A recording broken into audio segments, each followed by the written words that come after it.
to medical and technological advances, conditions that were once treated with painful surgeries with long recovery times can now be treated through just a small incision. Image-guided surgery has a minimal recovery time, and it's used to treat a variety of conditions like fibroid tumors and carotid artery disease. And it's become the go-to treatment for varicose veins. Here to fill us in from Connecticut Image-Guided Surgery, Executive Director Dr. Mel Rosenblatt and patient Sandra Pernetta. Thank you both for being here. We appreciate it. Thank you. Thank you for having us. Dr. Rosenblatt, let's start with you because you started to use image-guided techniques in the 90s. Was that technique used for varicose veins at that time?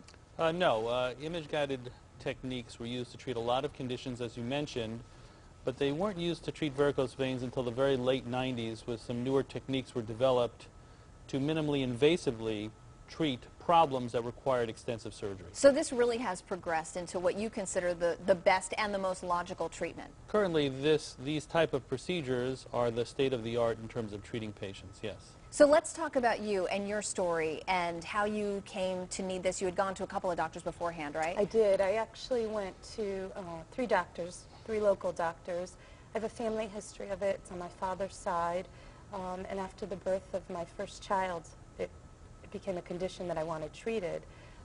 And I ended up, my fourth doctor was Dr. Rosenblatt. And I was just very comfortable with both Catherine Burge and Dr. Rosenblatt and the procedure, and it was something new and different, and I give it a shot. Were you in pain with your condition at the time? I was. I had, at the end of the day, I taught for about 16 years, so at the end of the day, my legs would be sore, I'd have some itching, some discomfort. So they were in your legs primarily? Yes. That's where you wanted Yes. to get them removed. And is that typical, Dr. Rosenblatt, of pain associated with the varicose veins? Yeah, varicose veins often cause pain, swelling, leg tiredness at the end of the day, especially if your profession involves you standing on your feet, as Sandra's does. It really is quite a problem and very difficult for people to deal with. So, Sandra, how quick was your recovery? I had the surgery on a Thursday. By Monday, I was back to work. That Thursday evening, I was walking on a treadmill, so it was... Wow, that's fast. And that's traditionally how it goes? Yeah, traditionally, yes. People recover immediately. Now, I think typically we think of people who are older who are afflicted with varicose veins, but clearly you don't fit into that category. So that's not always the case. No, it's not. In fact, young women are often affected, and they're the ones who will seek out medical care first.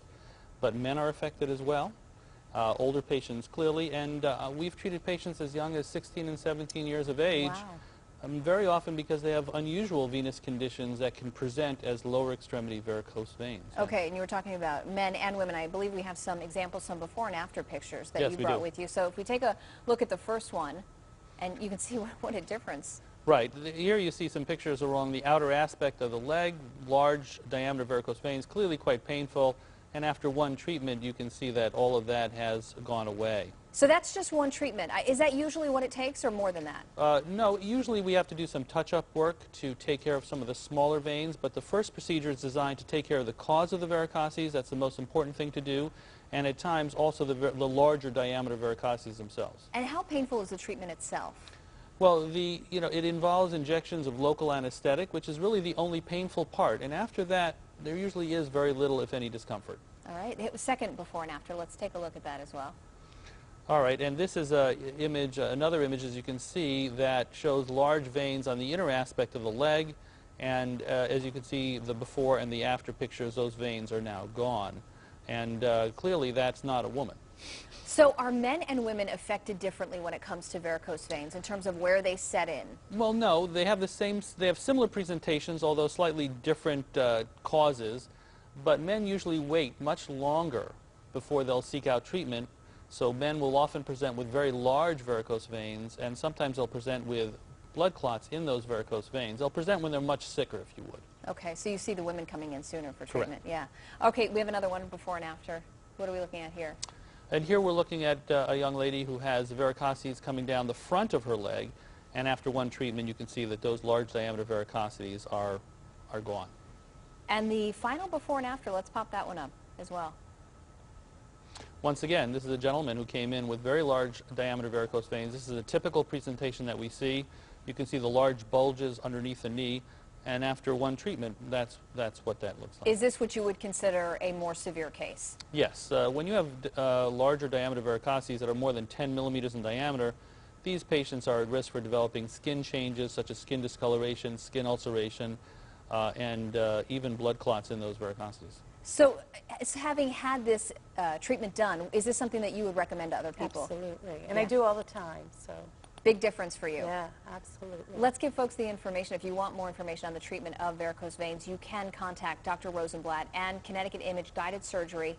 The information on your screen right there, or you can just come to our website, WTNH.com, and click on the Connecticut Style link. Sandra Pernetta and Dr. Mel Rosenblatt, thanks for being here. Thanks for having us. Appreciate it.